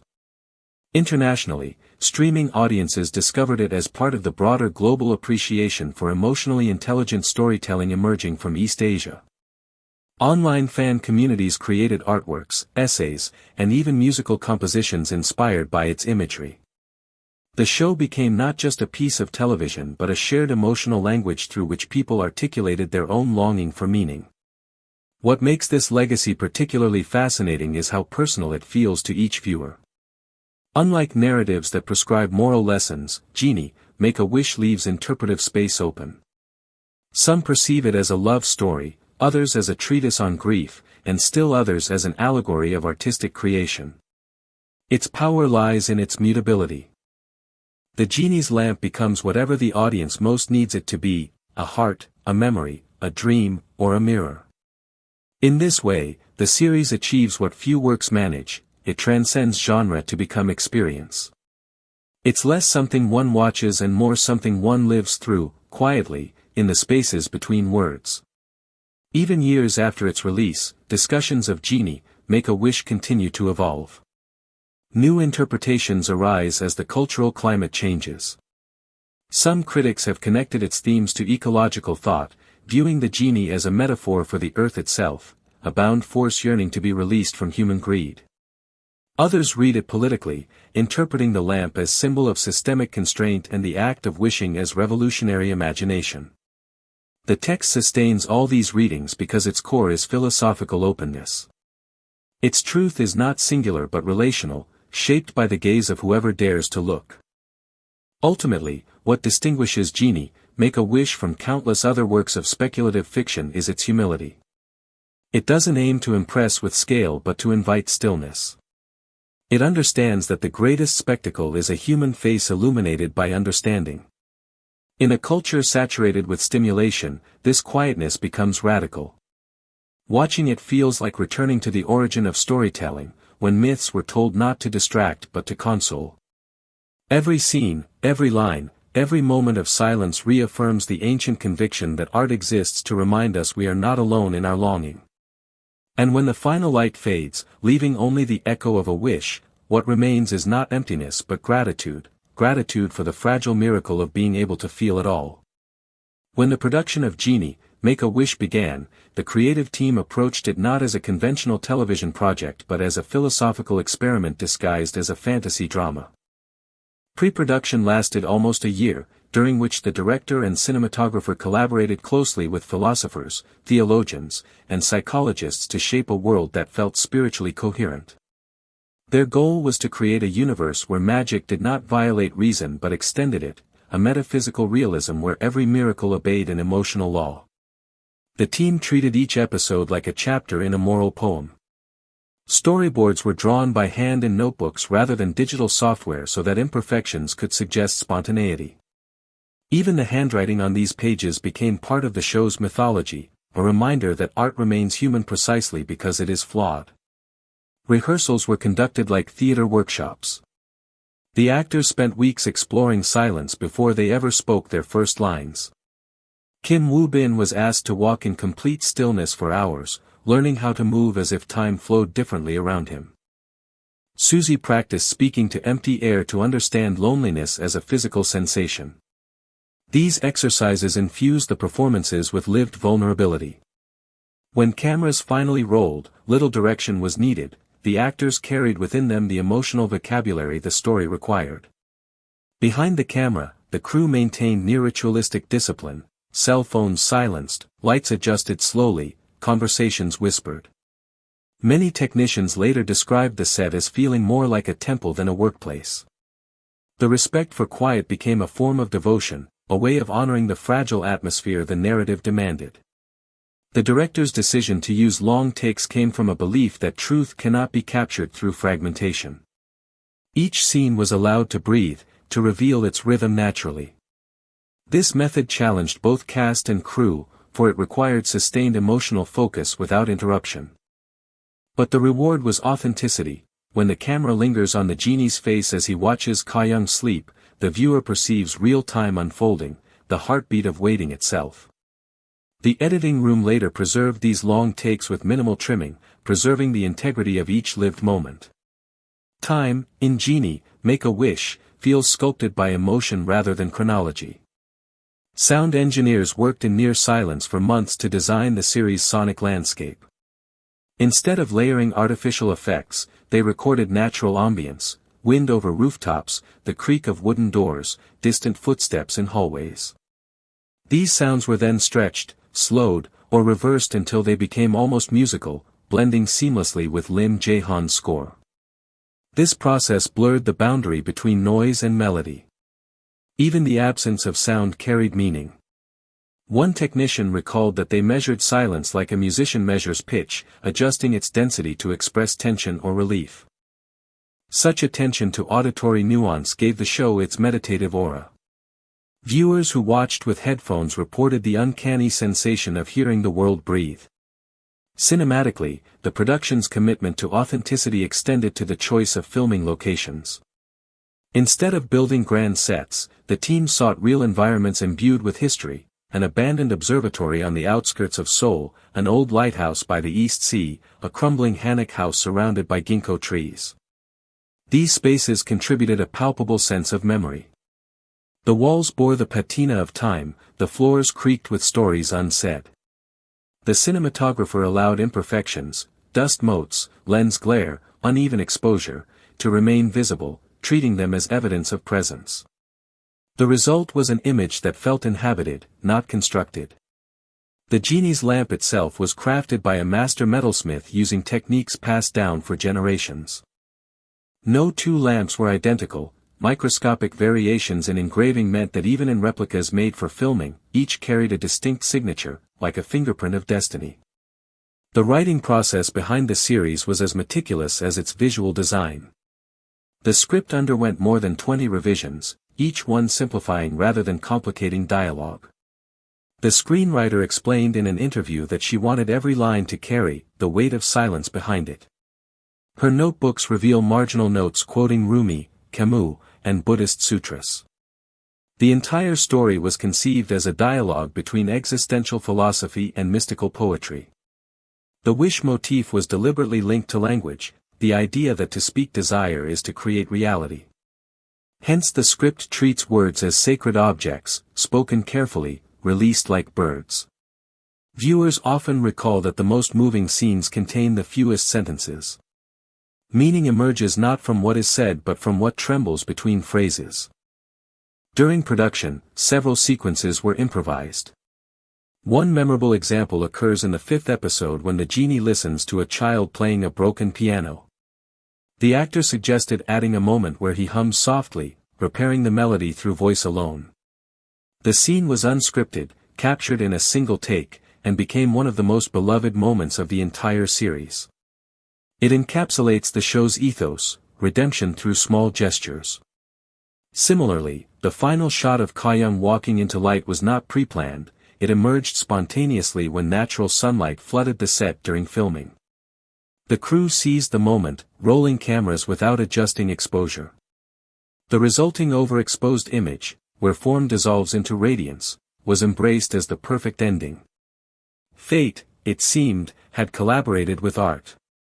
The post-production phase extended over 8 months, focusing primarily on color grading and sound balance. Every frame was analyzed to maintain emotional continuity. Editors spoke of treating the footage as living tissue, cutting not at points of action but at shifts in breath. The process was slow, almost meditative. Some nights the editing room resembled a monastery, with technicians watching sequences in silence, waiting for the image to speak. When the final cut was approved, the director reportedly wept, not out of exhaustion but gratitude, remarking that he felt he had merely witnessed the film rather than created it. That humility mirrors the series itself, art as service to beauty, not conquest. Upon release, critical response was polarized at first. Some reviewers praised its spiritual depth, while others dismissed its pacing as indulgent. But as weeks passed and word of mouth spread, perception shifted. Audiences who initially found it slow began to describe it as hypnotic, even therapeutic. Streaming analytics revealed an unusual trend. Viewers rewatched episodes multiple times, treating them as meditations rather than entertainment. Forums emerged where fans discussed the show's symbolism, decoding recurring numbers, colors, and dream sequences. Scholars of religion joined the conversation, noting parallels between the genie's liberation and the Buddhist notion of enlightenment through compassion. The dialogue between popular culture and academic discourse became part of the show's phenomenon, proving that art can still inspire genuine contemplation in the digital age. Internationally, the series achieved what few non-English works manage: emotional universality. Subtitles could not obscure its visual and sonic eloquence. Western critics highlighted its kinship with European art cinema, comparing it to Kieslowski and Bergman. In Japan, it was hailed as a Zen fantasy. In India, reviewers drew connections to Sufi parables. Across continents, audiences recognized the same heartbeat, the longing for grace within imperfection. The show thus became a quiet ambassador of Korean artistry, reinforcing the nation's reputation as a global storyteller capable of merging philosophy with feeling. At film festivals, screenings often ended in prolonged silence before applause, as if viewers needed time to return from a sacred space. What makes the impact of Genie, Make a Wish so enduring is that it does not seek to provide answers. It thrives on ambiguity, inviting each viewer to complete the story internally. In the years following its release, educators began using it in classrooms to teach empathy, mindfulness, and narrative ethics. Therapists recommended it to patients grappling with grief or burnout, citing its capacity to restore stillness. Artists referenced it as influence. Musicians composed pieces inspired by its themes of light and patience. The show's imagery entered collective memory, the lamp, the whispering wind, the rain of light, as symbols of quiet resilience. They became cultural shorthand for moments when hope returns softly after despair. Behind every technical and emotional achievement lies a simple truth: Genie, Make a Wish succeeds because it trusts the intelligence of its audience. It never instructs, it invites. It never declares, it suggests. This respect transforms the act of viewing into partnership. The genie's question, "What do you truly wish for?" is ultimately posed to the viewer, and the series offers no convenient resolution. The answer must arise in the heart of each witness. That participatory demand ensures the story never truly ends. It continues each time someone pauses to wonder, listens to silence, or chooses kindness over cynicism. The lamp remains unextinguished, glowing quietly within collective imagination. Years after its premiere, retrospectives confirm its growing stature as a landmark of television art. Critics describe it as the moment when streaming media achieved spiritual cinema. Universities host symposia titled The Ethics of Wishing, examining how the show redefines agency and responsibility. Restoration teams are already preparing 8K remasters for archival preservation.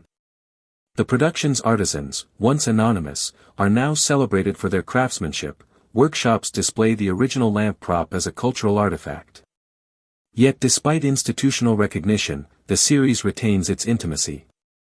It speaks not to audiences but to individuals, whispering through the noise of modern life a single, luminous truth, that the world, like every heart, still contains magic waiting to be seen. As time moved beyond its release, Genie, Make a Wish evolved from a television phenomenon into a living philosophical text. Viewers began treating it less as entertainment and more as a mirror of the soul.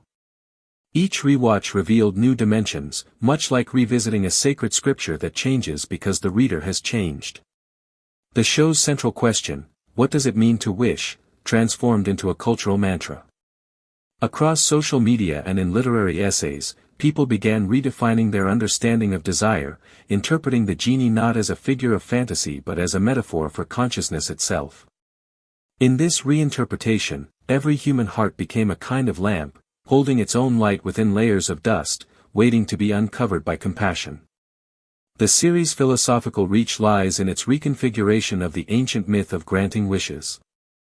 Traditionally, the genie symbolizes servitude, bound to fulfill the whims of others. Yet in this drama, the myth is inverted: the genie is not enslaved to humanity but liberated by empathy. Each wish he grants brings him closer to understanding human frailty, and it is through that understanding that he transcends his own curse. This inversion carries profound existential significance. The act of giving, once perceived as obligation, becomes redemption. The story thus proposes a radical ethics, that liberation does not come from being freed of responsibility, but from embracing it completely. To wish for another's happiness is, paradoxically, the only path to one's own. In interviews, the show's creators often mentioned that they wanted to explore the morality of desire. Desire, they believed, was the most misunderstood human emotion. It is neither sinful nor pure, it is simply energy that seeks direction.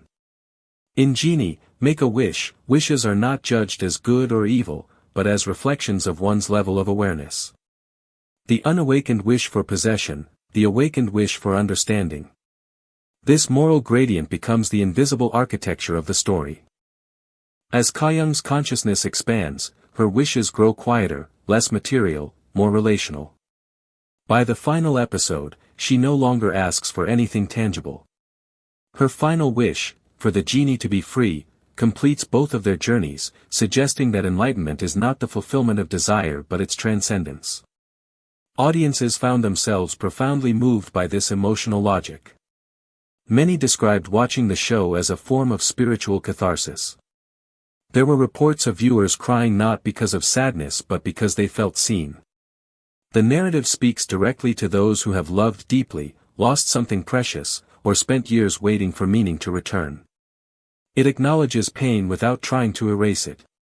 The genie himself becomes a symbol for grief, the part of us that endures silently, waiting to be recognized.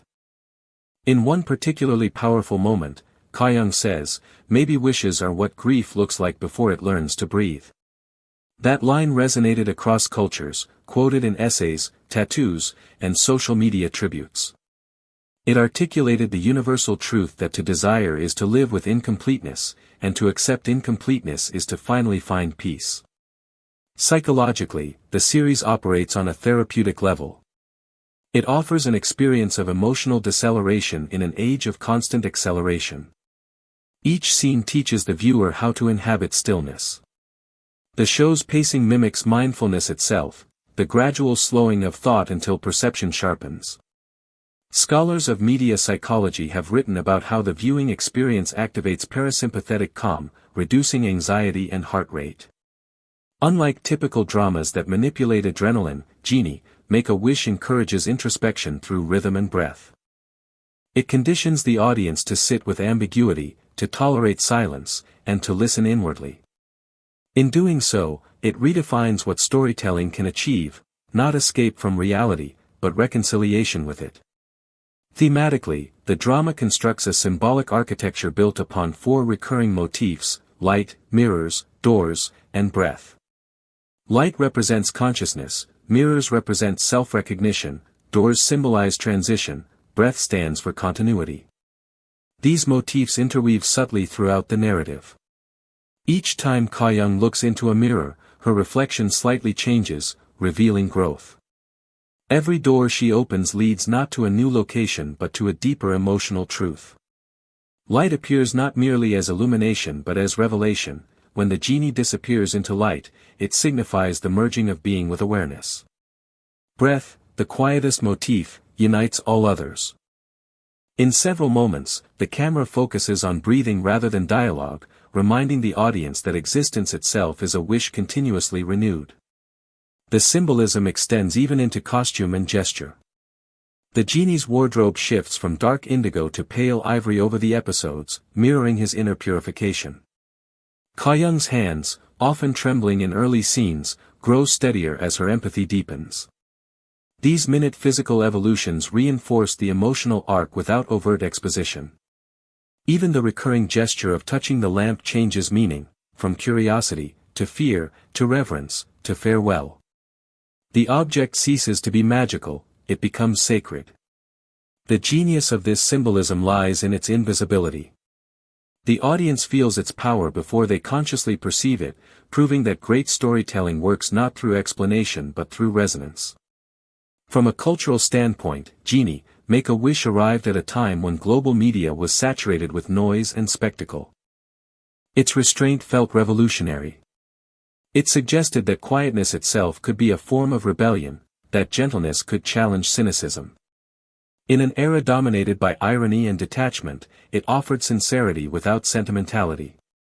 Critics noted how it redefined the emotional vocabulary of fantasy, merging metaphysics with intimacy. This influence spread beyond Korea. Filmmakers in Europe, Latin America, and the Middle East cited it as inspiration for new works exploring spiritual realism. The show thus became part of a broader artistic movement seeking to restore soulfulness to modern storytelling. Behind this success lies the remarkable chemistry between Kim Woo-bin and Suzy, whose performances anchor the metaphysical with the deeply human. Kim's portrayal of the genie balances majesty and fragility. He moves with the gravity of someone who has lived through centuries of yearning. His gaze alone communicates volumes, the exhaustion of immortality, the tenderness of rediscovered faith. Suzy, in contrast, embodies youthful vulnerability touched by wisdom. Her portrayal of Kyoung evolves from fearful isolation to radiant compassion, capturing the essence of transformation without melodrama. Together, they form an emotional axis around which the entire narrative revolves. Critics often describe their chemistry as metaphysical intimacy, love that transcends possession, existing purely in mutual recognition. Over the years, academic analyses began exploring the drama through multiple interpretive frameworks. Theological readings likened the genie to a fallen angel, his lamp a metaphor for divine containment. Existential critics read it as a modern allegory of Sartrean freedom, the torment of infinite choice within finite emotion. Feminist scholars examined Kyoung's evolution as a commentary on emotional labor and the reclamation of agency through empathy. Jungian psychologists saw archetypal patterns, the anima and animus, the integration of shadow and self. Each lens revealed new layers, but all converged on one insight, that the series is, at its core, a meditation on human completeness. What sustains its lasting impact, however, is not its intellectual sophistication but its emotional generosity. It does not seek to dazzle or instruct, it seeks to heal. The show's gentleness acts as an antidote to cynicism, reminding viewers that hope can coexist with heartbreak. The genie's final smile, faint, uncertain, luminous, encapsulates this ethos. It does not promise that pain will disappear, only that it can be carried with grace. In that gesture lies the series' ultimate offering, the rediscovery of faith in tenderness itself. As time passes, Genie, Make a Wish continues to resonate like a quiet echo through popular culture. Its dialogues are quoted in poetry readings, its imagery referenced in art exhibitions, its soundtrack performed at mindfulness retreats. The lamp has become an icon, a symbol of luminous endurance in a dim world. Streaming platforms continue to recommend it not for algorithmic similarity but for emotional depth. It endures because it touches something timeless, the human hunger to connect, to believe, to forgive. Every generation finds new meaning within its silence, proving that true art never finishes speaking.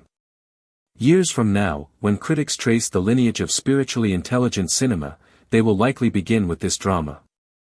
It stands as a testament that storytelling, when guided by sincerity and craft, can still bridge the infinite distance between souls.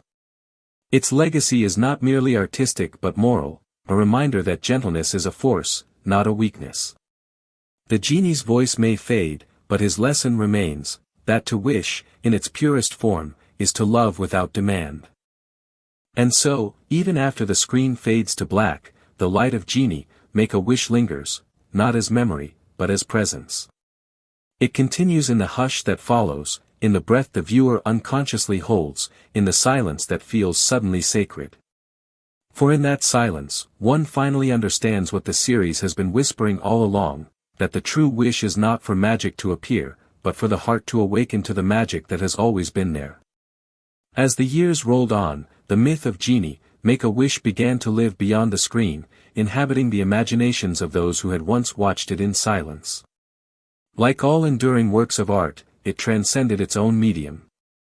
It no longer existed merely as a drama but as a living story whispered between generations, a contemporary myth retold in new forms, paintings, songs, poems, even digital installations. The genie, once confined to his lamp, found a new home within the human collective memory. Artists across continents invoked his image as a symbol of patient grace. Writers adapted his words into verses about longing and forgiveness. Each adaptation was less a repetition and more a continuation, a new wish born from the old flame. The mythic resonance of the series stems from its archetypal structure. Beneath its modern facade lies a narrative pattern as ancient as humanity itself, the meeting between the mortal and the divine, the fragile and the infinite.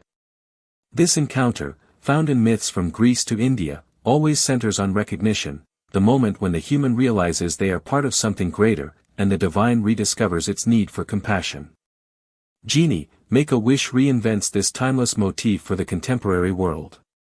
The genie and Kyoung are not opposites but mirrors, their relationship dramatizes the unity of opposites, immortality and mortality, detachment and empathy, knowing and feeling. In their dialogue, the show asks, what if divinity itself requires humanity to remember its purpose? Such mythic undertones explain the show's universal reach. Regardless of culture or creed, audiences recognized something sacred in its narrative rhythm. In the Middle East, viewers saw echoes of ancient jinn legends, while European critics compared it to Platonic allegories of the soul. In India, commentators drew parallels to the Upanishadic dialogue between Atman and Brahman, the self and the divine seeking reunion. In East Asian traditions, the story resonated with Taoist notions of balance and Buddhist enlightenment through compassion. What makes this synthesis remarkable is that it occurred organically. The creators never sought to impose philosophy, rather, philosophy emerged naturally from emotional truth. In this way, the show achieved what theologian Paul Tillich once called the meeting point of myth and meaning. The fan culture surrounding the series became an extension of this myth-making. Online communities formed not merely to discuss plot theories but to share personal transformations.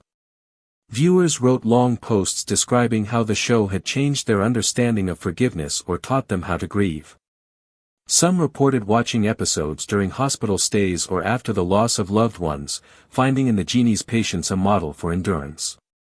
Fan art often depicted the lamp surrounded by hands, hundreds of different hands reaching, not to take, but to hold.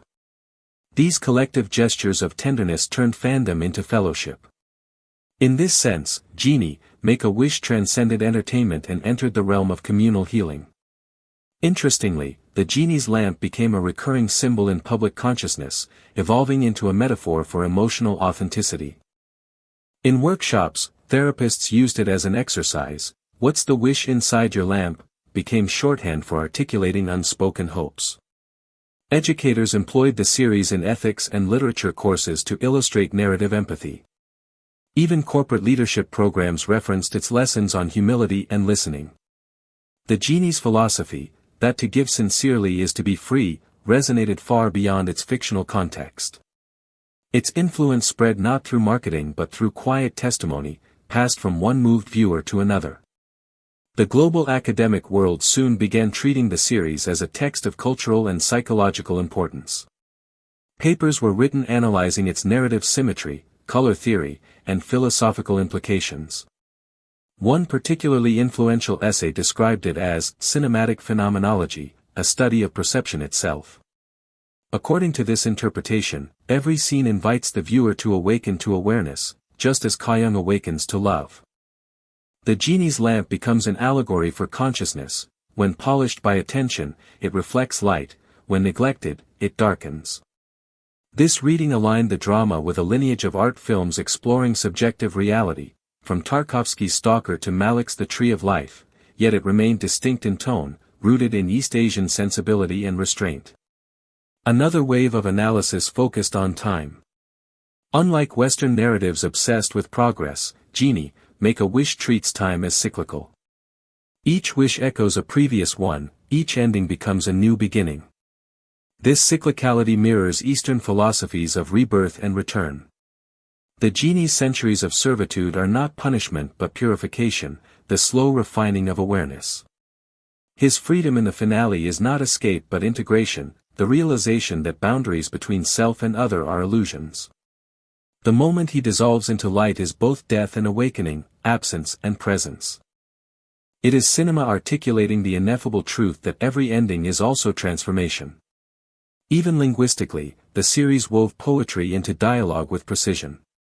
Translators across languages noted that its script resisted literal translation because its emotional meanings resided in rhythm and silence.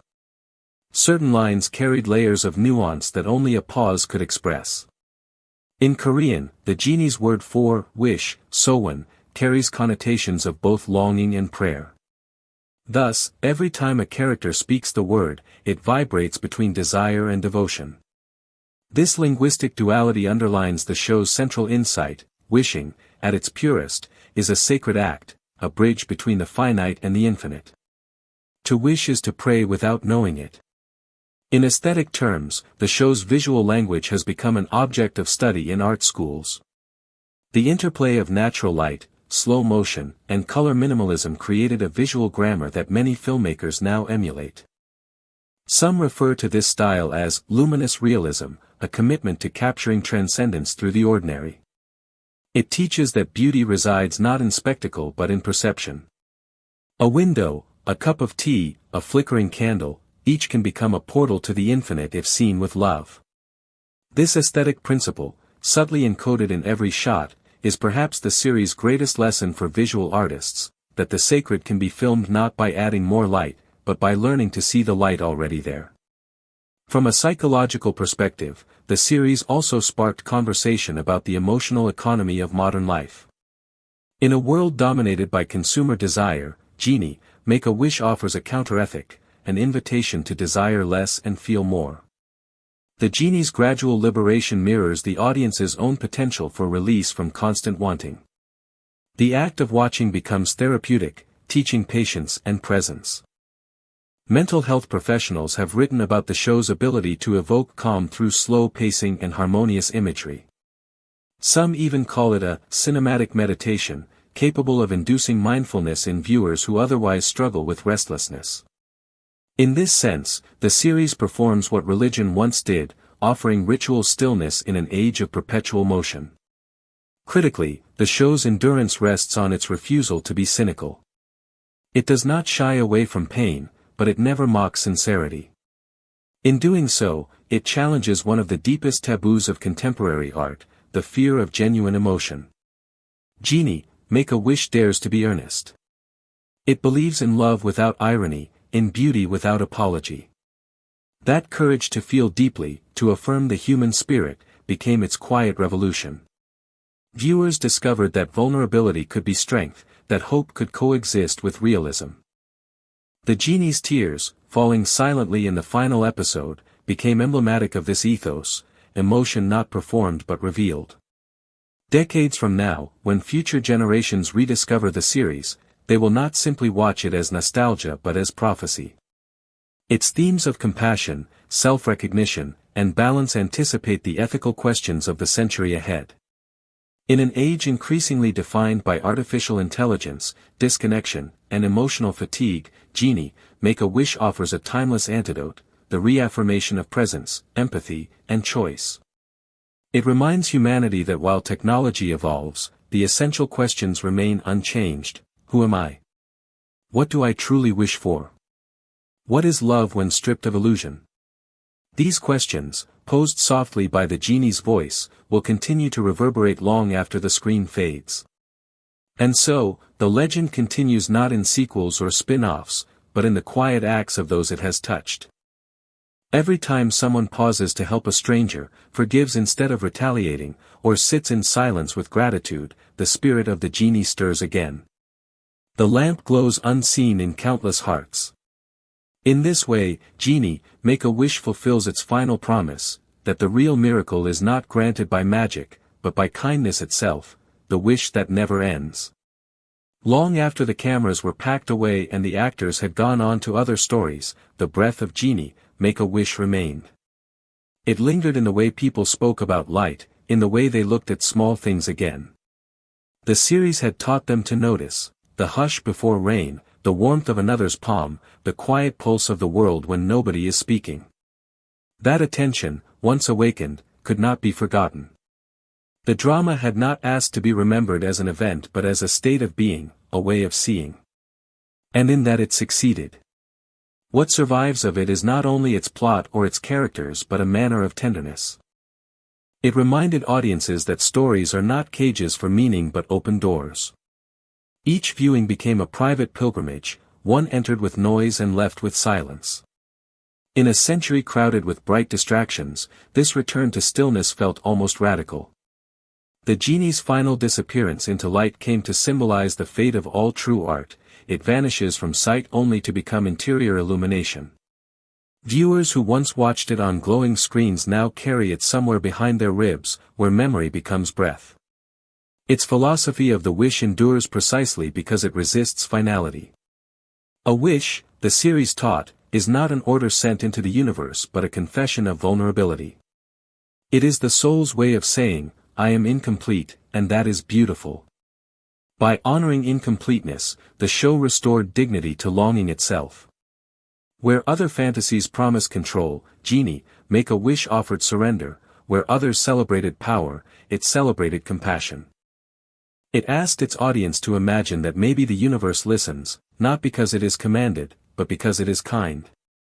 As years turned into decades, critics began to speak of the work in the same breath as sacred literature.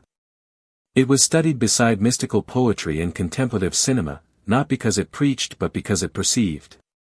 Its truth was observational rather than declarative, it simply watched humanity with love.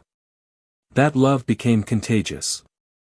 People found themselves treating one another with a gentler curiosity after watching it, as if everyone might be carrying their own invisible lamp.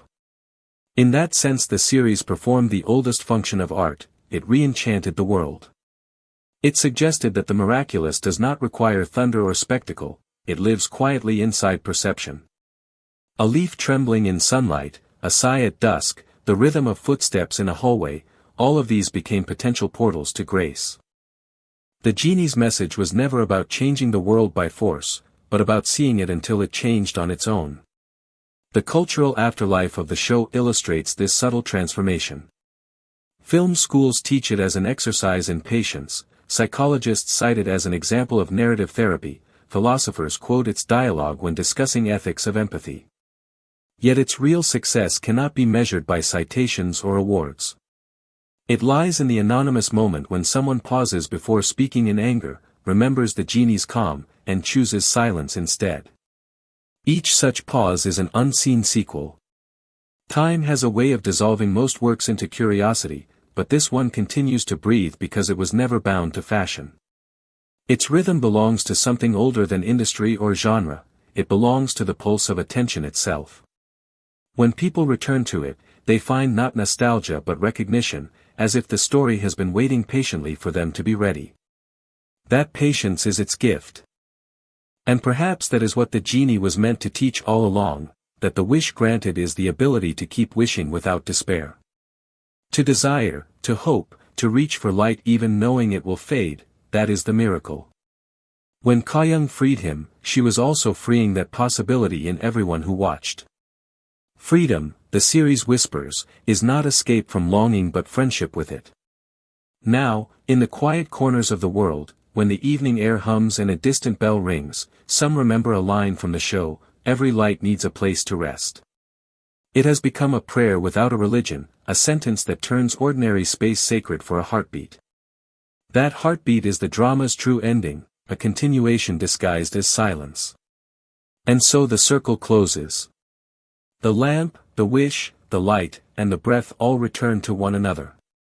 Nothing is lost, everything is transformed. Somewhere, beyond screens and words, the genie smiles again, not in triumph, but in peace. The story has found its resting place, inside the minds that keep imagining, inside the hearts that keep wishing, inside the world that keeps, quietly, shining.